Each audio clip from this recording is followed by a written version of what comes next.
Arena Wizard Free Mint. So, click po natin yung Arena Wizard Free Mint.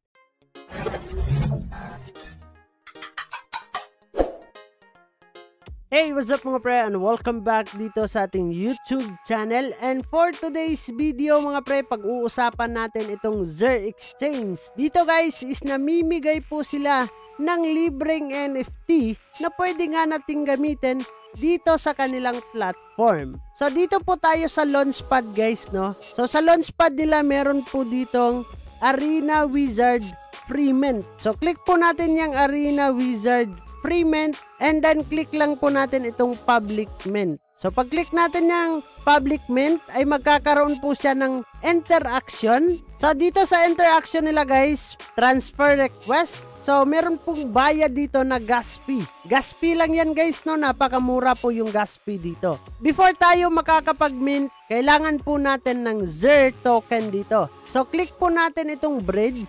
So sa bridge guys, mamili lang po kayo dito kung saan kayo makakapag-bridge ng token ninyo. Yung ginamit ko dito guys, dito po ako sa Orbiter Finance. So sa Orbiter Finance guys, kailangan po ninyong mag-connect ng wallet dito. So dito po tayo sa ATH and then click po natin itong Arbitrum. Arbitrum po yung ginamit ko kanina guys, no? And then hanapin ninyo ang Zer. Lagay nyo yung Zerket guys, no? And then yan. And then meron silang minimum dito na exchange. So pwede po nyong ilagay dyan guys. Whole po yung ilalagay ninyo, no?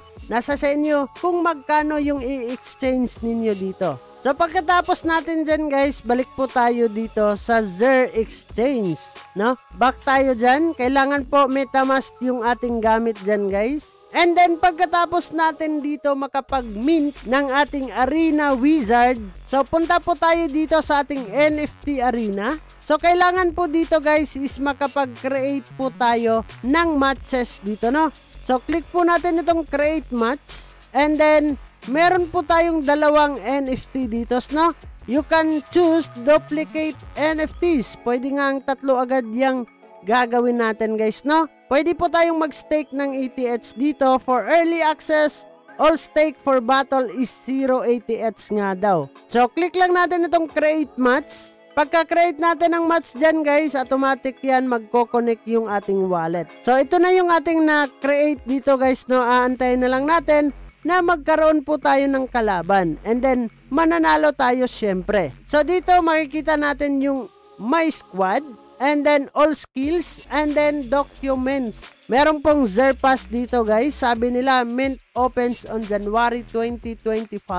Hold Zer Pass to get boost rank rewards in NFT Arena. X2 rank challenge attempts per day in NFT Arena. Zer Pass can be used to battle in NFT Arena with unique skills, earn shared platform fees, and then boost airdrop allocation nga daw dito kung meron tayong Zer Pass dito guys. And then magkakaroon tayo dito ng rank mood. So pwede po tayong gumawa din dito guys, no? Meron po silang rank reward.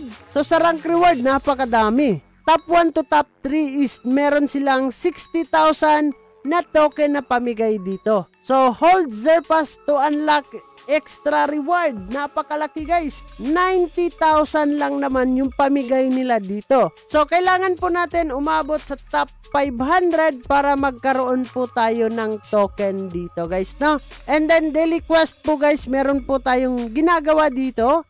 Kailangan lang po natin manalo ng 3 beses sa battle and PvP mode.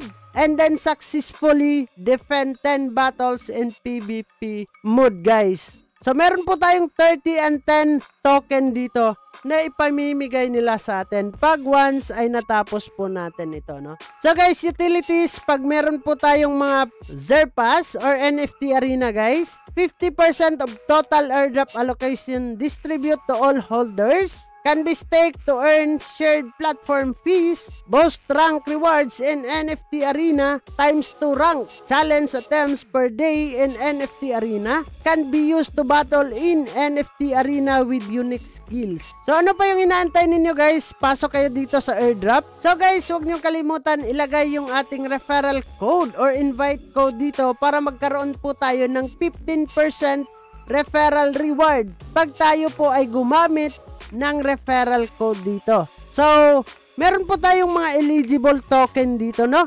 Zerpass plus Discord rule bonus plus NFT Arena reward plus bonus reward plus referral nga daw dito. Main dito po natin makikita yung ating main airdrop na ating rewards, and then leaderboard guys, dito po din natin makikita kung ilan yung pinakamataas dito na nangunguna sa listahan guys, no? Tayo ay 0 pa lang, so kailangan po natin is mag-grind po tayo dito. Yun lang naman yung ating pag-uusapan for today's video mga pre. So bago natin tatapusin ang video na to, kung bago ka lang dito sa ating YouTube channel, ay huwag kalimutang mag-click subscribe and click the notification bell para ma-update at ma-aware ka sa mga panibago nating i-upload na video.